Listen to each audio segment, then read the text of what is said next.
Welcome back दोस्तों। आज की कहानी एक प्रेग्नेंट औरत की है जो बीच समुद्र में एक कंटेनर पर फंसी हुई थी, मगर ये वहां कैसे पहुंची और क्या है इसके आगे की कहानी, आइए जानते हैं आज की इस स्टोरी में।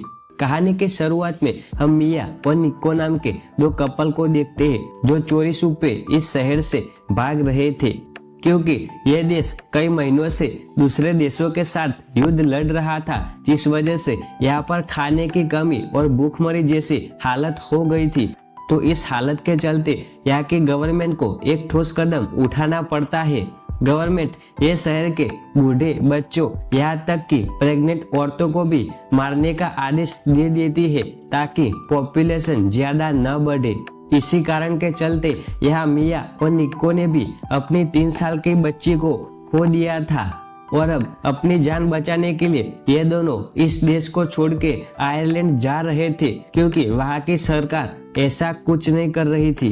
कुछ देर बाद इनका एजेंट आता है और इन्हें एक कंटेनर में बिठा देता है। तो हम देखते हैं कि यहाँ मिया और निक्को के अलावा और भी कई सारे लोग थे जो ये देश छोड़कर भाग रहे थे।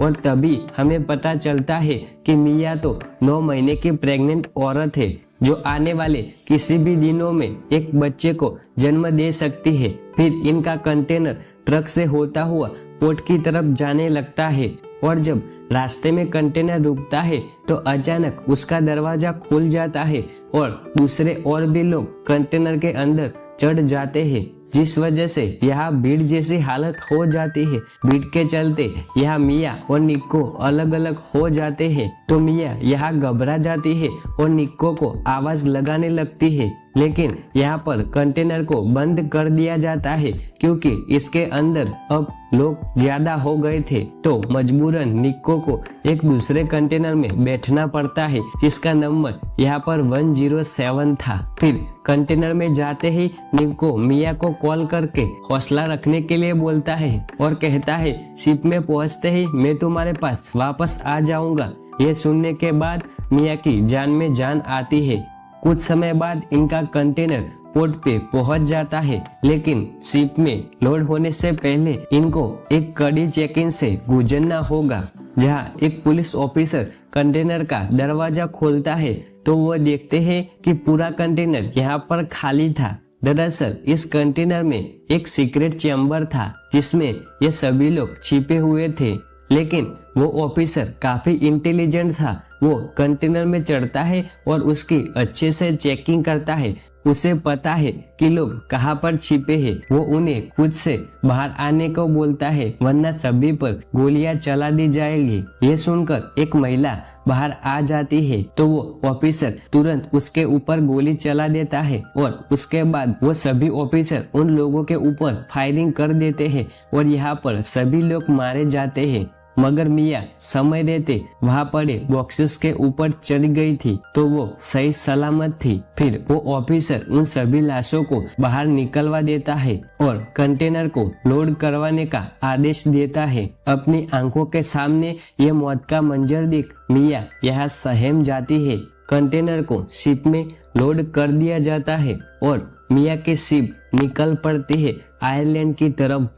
कंटेनर में खाली बैठे मिया वहाँ पर पड़े कुछ सामान को चेक करती है तो उसे एक ड्रिल, कुछ खाने का सामान और एक फोन मिलता है। बाद में जब रात होती है तो मिया को यहाँ पर नींद आ रही होती है तो मिया सो जाती है, लेकिन आधी रात होते ही यहाँ पर मिया की नींद खुल जाती है क्योंकि उसका कंटेनर जोर जोर से हिल रहा था। फिर वो वहां बने एक छेद से बाहर देखती है तो उसे पता चलता है कि उसका शिप तो एक बड़े तूफान में फंसा है और ये तूफान धीरे धीरे बढ़ता ही जा रहा था और आखिरकार अंत में वही होता है जिसका हमें डर था। ये पूरी की पूरी शिप पानी में पलट जाती है, जिस कारण यहाँ पर एक के बाद एक सभी कंटेनर पानी में गिरने लगते हैं। और जब मिया का कंटेनर गिरता है तो उसे एक जोर का झटका लगता है और उसके सिर में भी एक चोट आती है, जिस वजह से मिया यहाँ पर बेहोश हो जाती है।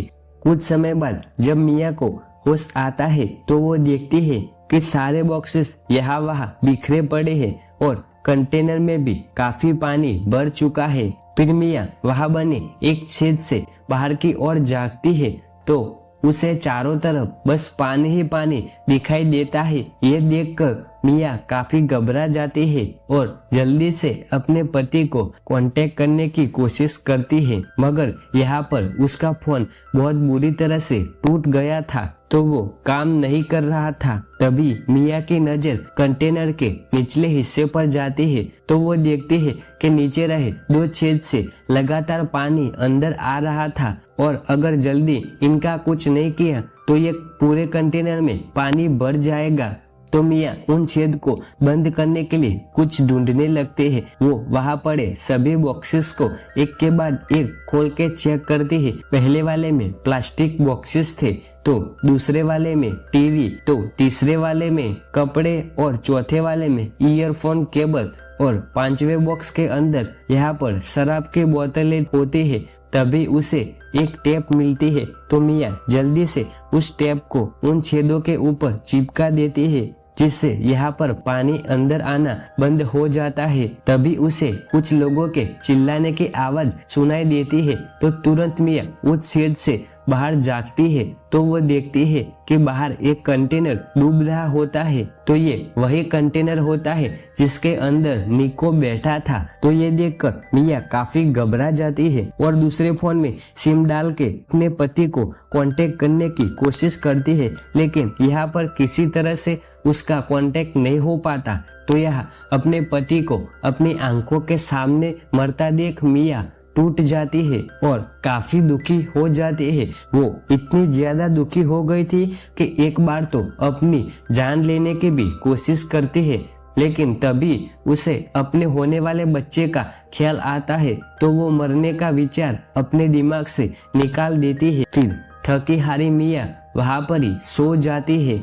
अगली सुबह जैसे ही मिया की आंख खुलती है तो वो देखती है कि कंटेनर में अब काफी पानी भर चुका है, क्योंकि जो टेप उसने चिपकाए थे उसका ज्यादा कुछ असर नहीं हुआ था। तो वो प्लास्टिक के बॉक्स में से रबर निकालती है और उस छेद को बंद कर देती है। फिर मिया किसी तरह जुगाड़ लगा के अंदर आए पानी को दूसरे होल से बाहर निकालने लगती है। तभी मिया के दूसरे वाले फोन पर एक अननोन नंबर से कॉल आती है। मिया कॉल को पिक करती है तो ये कॉल यहाँ पर निको की होती है। निको उसे बताता है कि मैं उस शिप में था ही नहीं जिसमें तुम्हारा कंटेनर था। ये सुनने के बाद मिया की जान में जान आती है और फिर मिया भी निको को बताती है कि कैसे अब वो बीच समुद्र में एक कंटेनर में फंसी हुई है। जिसके बाद निको यहाँ पर मिया से वादा करता है कि मैं तुम्हें बचाने जरूर आऊंगा। और फिर निको के कॉल रखते ही मिया को यहाँ पर जोर जोर से दर्द होने लगता है, जिसका मतलब साफ था कि मिया अब किसी भी समय एक बच्चे को जन्म देने वाली है। और तभी हम देखते हैं कि समुद्र में आंधी तूफान भी आना शुरू हो जाते हैं, जिस वजह से यहाँ पर कंटेनर का अंदर का माहौल भी बिगड़ने लगता है। पूरा कंटेनर यहाँ पर जोर जोर से झूले खा रहा था और कंटेनर में पानी भी अब धीरे धीरे बढ़ता जा रहा था। और इसी बीच मिया एक बच्चे को जन्म देती है। मिया किसी तरह उस दर्द के साथ अपने बच्ची को भी संभालती है। वो एक लड़की थी जिसका नाम मिया नोवा रख देती है। अगली सुबह हम देखते हैं कि यहाँ पर नोवा रोना बंद नहीं कर रही थी और मिया के खाने पीने का सामान भी अब खत्म होने ही वाला था। तभी मिया को एक आइडिया आता है तो वो उस ड्रिल से कंटेनर के ऊपर वाले हिस्से में छेद करने लगती है।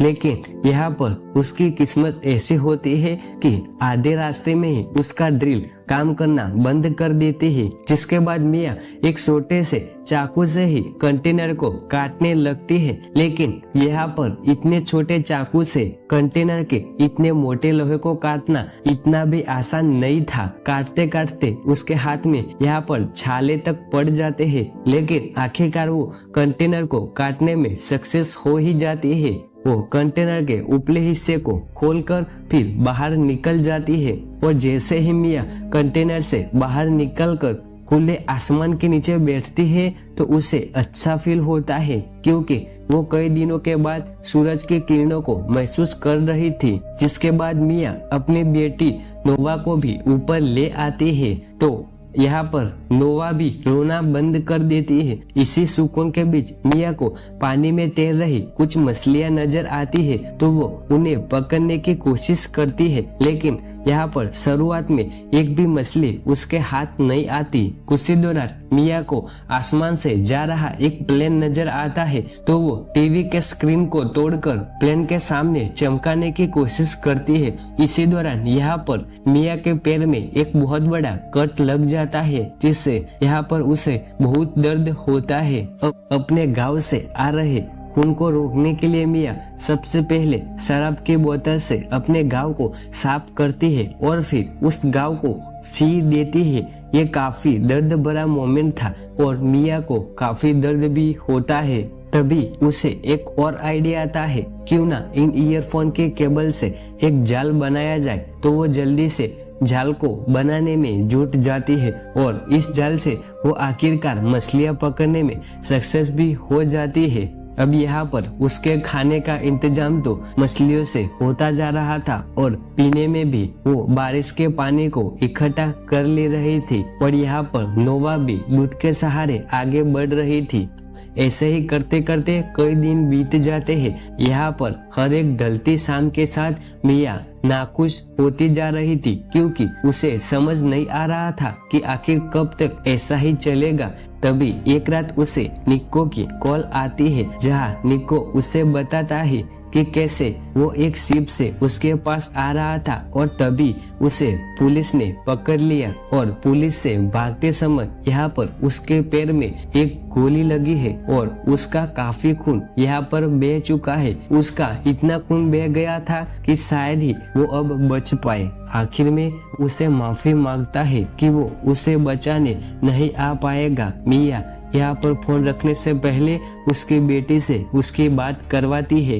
ये सुनकर तो मिया अब पूरी तरह से टूट चुकी है, क्योंकि उसे समझ ही नहीं आ रहा था कि वो अब करे तो करे क्या। लेकिन मिया में यहाँ जिंदा रहने की एक आस थी। वो आस उसके नहीं तो उसके बच्चे के लिए थी। सच माने तो वो अब तक जिंदा भी इसीलिए थी क्योंकि वो अपनी बच्ची को सही सलामत देखना चाहती थी। मिया अगले दिन प्लास्टिक के बॉक्स से एक नाव बनाने लग जाती है ताकि मुश्किल के समय में बचा जा सके।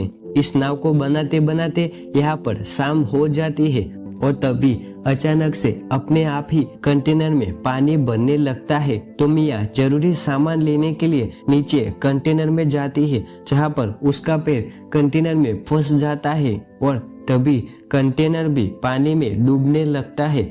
उधर नोवा भी नाव के सहारे पानी के लहरों के साथ आगे जाने लगती है। इधर कंटेनर में फंसी मिया किसी तरह खुद को छुड़ाकर पानी से बाहर आ जाती है और सबसे पहले नोवा के पास जाती है। वो उसे चेक करती है कि उसकी बेटी तो सही सलामत है ना। अब ऐसे ही इस छोटी सी नाव के सहारे दोनों पूरी रात तैरती रहती है। अगले दिन की सुबह हो जाती है। यहाँ पर मिया की हालत धीरे धीरे बिगड़ती जा रही थी और ऐसे तो वो ज्यादा देर जिंदा नहीं रहने वाली। और तभी हम देखते हैं कि वहाँ से गुजर रहे कुछ मछुआरे इस छोटी सी नाव को देख लेते हैं, तो वो जल्दी से नोवा और मिया को पानी से बाहर निकाल लेते हैं। और जैसे ही मिया को होश आता है तो वो सबसे पहले अपने बच्चे के बारे में पूछती है। तो वो देखती है कि वो ठीक तो है ना। मिया देखती है कि वो अब आयरलैंड पहुंच चुकी थी, क्योंकि ये मछुआरे आयरलैंड के ही रहने वाले थे। और ऐसे ही 1 महीने तक अपने हालातों से लड़ते हुए मिया ने न सिर्फ अपनी बल्कि अपनी बेटी की भी जान बचाई। और इसी के साथ में ये सर्वाइवल मूवी यहाँ द एंड हो जाती है।